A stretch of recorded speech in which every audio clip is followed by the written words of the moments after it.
Radhe Radhe friends, আজকে অক্ষয় তৃতীয়া। তোমাদের সকলকে অক্ষয় তৃতীয়ার অনেক শুভেচ্ছা জানাই। তো আজকে প্ল্যানিং আছে একটু মন্দিরও যাব। তো মন্দির যাওয়ার আগে আমাদের ঘরে যে ঠাকুর রয়েছে, আজকে ঠাকুর আগে পুজো হবে, তারপরে আমরা অক্ষয় তৃতীয়ার অনেক বিশেষ বিশেষ মাহাত্ম্য আছে। অক্ষয় কথাটা শুনেই বুঝতে পারছো যে এই অক্ষয় কথাটা হচ্ছে যেটার কোনো ক্ষয় নেই বা যার কোনো ক্ষয় প্রাপ্তি হয় না, সেটা হচ্ছে অক্ষয়। তো এই অক্ষয় তৃতীয়ার কিন্তু প্রচুর বিশেষ বিশেষ মাহাত্ম্য রয়েছে। বৈশাখ মাসের শুক্লপক্ষের তৃতীয়া তিথিকেই কিন্তু অক্ষয় তৃতীয়া বলা হয়। সাধারণত কোনো শুভকর্ম এই দিনকে করলে খুবই ভালো।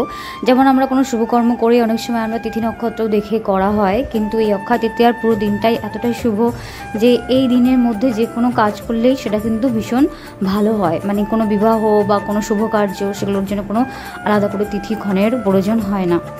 এই অক্ষয় তৃতীয়ার প্রচুর মাহাত্ম্য রয়েছে। তার মধ্যে যেমন একটা হচ্ছে মাতা গঙ্গা এই দিনেই প্রথম পৃথিবীতে অবতীর্ণ হয়েছিলেন। তারপর ভগবান শ্রী বিষ্ণুর অবতার পরশুরাম, তিনিও কিন্তু এই অক্ষয় তৃতীয়াতেই কিন্তু এই পৃথিবীতে জন্মগ্রহণ করেছিলেন। তো ফ্রেন্ডস দেখো, মাঝখানে একটা কথা বলি। দেখো, এই যে ড্রেসটা দেখছো, এই ড্রেসটা আমার মা নিজের হাতে করেছে। এই সম্পূর্ণ ডিজাইনটা নিজের হাতে করা, বাড়িতে। খুবই সুন্দর, দেখে বোঝা যাচ্ছে না, তবে যাই হোক। এই অক্ষয় তৃতীয়াতেই কিন্তু দ্রৌপদীর যে দুঃশাসন যে বস্ত্রহরণ করতে চেয়েছিল, তখন কিন্তু ভগবান শ্রীকৃষ্ণ কিন্তু দ্রৌপদীকে কিন্তু এই অক্ষয় তৃতীয়ার দিনকেই কিন্তু উনি রক্ষা করেছিলেন। এই অক্ষয় তৃতীয়া থেকে শুরু করে কিন্তু আগামী 21 দিন পর্যন্ত ভগবানের বিগ্রহকে কিন্তু চন্দন লাগানোর যে উৎসব, যেটা চন্দন যাত্রা যে উৎসব আছে, সেটা কিন্তু শুরুটা কিন্তু এই অক্ষয় তৃতীয়ার দিন থেকেই হয়।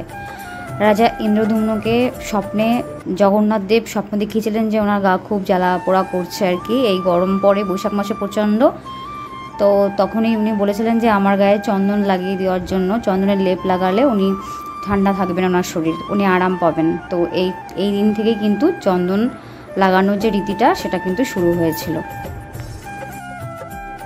যে কোনো পুণ্যকর্ম যদি আমরা করি, সেই পুণ্যকর্মের ফলটা কিন্তু পাওয়ার পর সেই পুণ্যকর্মটা কিন্তু শেষ হয়ে যায়। তারপরে কিন্তু নতুন করে আবার পুণ্যকর্ম করলে কিন্তু তার আবার একটা ফল পাওয়া যায়। কিন্তু এই অক্ষয় তৃতীয়ার দিনকে যদি যে সুকর্ম করবে, যেটুকু সেটুকু কিন্তু অক্ষয় হয়ে থাকবে। এই জন্য আমাদের সকলেরই উচিত এই অক্ষয় তৃতীয়ার দিনকে বেশি করে জপ তপ করা, তপস্যা সাধনা, দান ধ্যান, সমস্ত রকমের শুভকর্ম, সমস্ত রকমের সুকর্ম কিন্তু এই অক্ষয় তৃতীয়ার দিনকে কিন্তু বিশেষভাবে সকলেরই করণীয়। কারণ এই দিনকে যেটাই হবে সেটা কিন্তু অক্ষয় হয়ে থাকবে।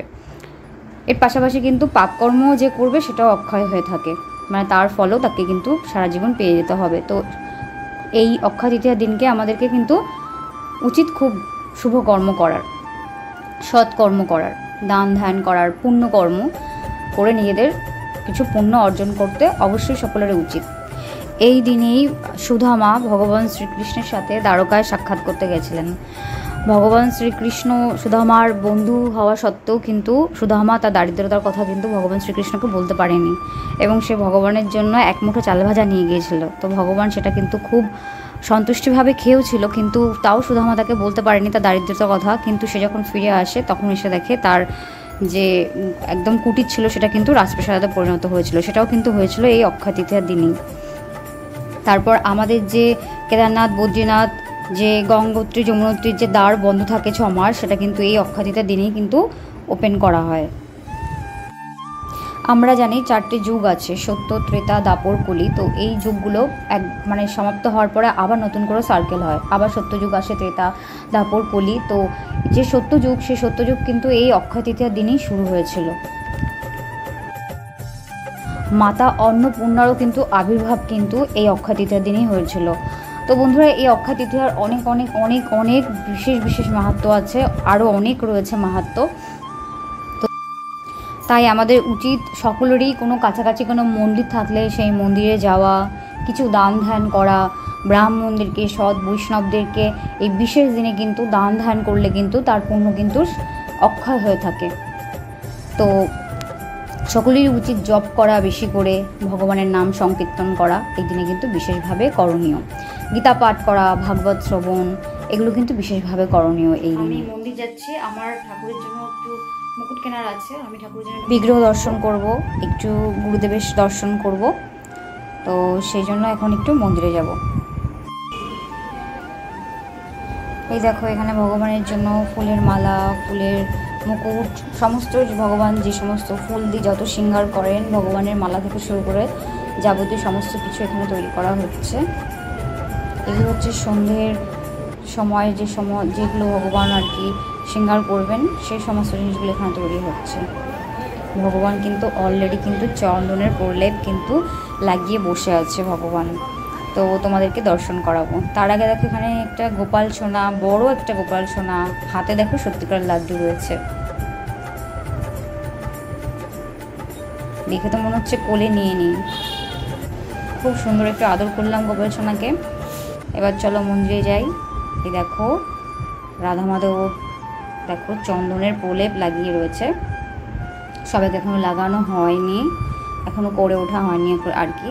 এই দেখো গুরুদেব শৃঙ্গার করছেন নিজের হাতে, তোমাদেরকে দেখাবো। গুরুদেব শৃঙ্গার হয়ে যাক করা, আমি তোমাদেরকে দেখাবো।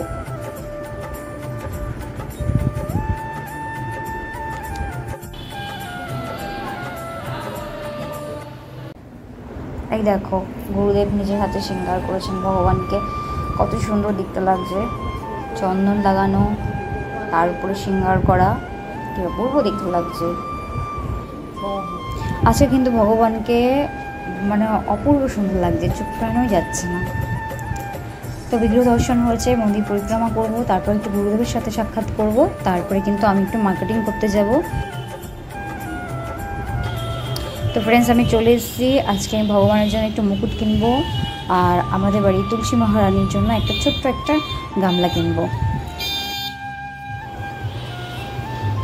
তো আমি এখান থেকে বেছে বেছে 5টা মুকুট নিয়েছি, গৌর নিতাই, রাধা মাধব আর আমার ছোট্ট গোপাল সোনার জন্য। আর এই ছোট্ট ছোটো লাল গামলাটা নিয়েছি আমার বৃন্দা মহারানীর জন্য। তো আজকের ভিডিওটা এটুকুই। তোমরা আমাকে কমেন্ট বক্সে জানিও তোমরা অক্ষয় তৃতীয়াতে কে কী করলে। আর আজ আমার ভিডিওটা ভালো লাগলে অবশ্যই একটা লাইক কমেন্ট শেয়ার করে দিও। আর যারা আমার চ্যানেলে নিউ তারা অবশ্যই একটা সাবস্ক্রাইব করে দিও। তো তোমাদের সঙ্গে দেখা হবে আমার নেক্সট আরও একটা সুন্দর ব্লগ নিয়ে। ততক্ষণ তোমরা সকলে অনেক ভালো থেকো। রাধে রাধে, হরে কৃষ্ণ।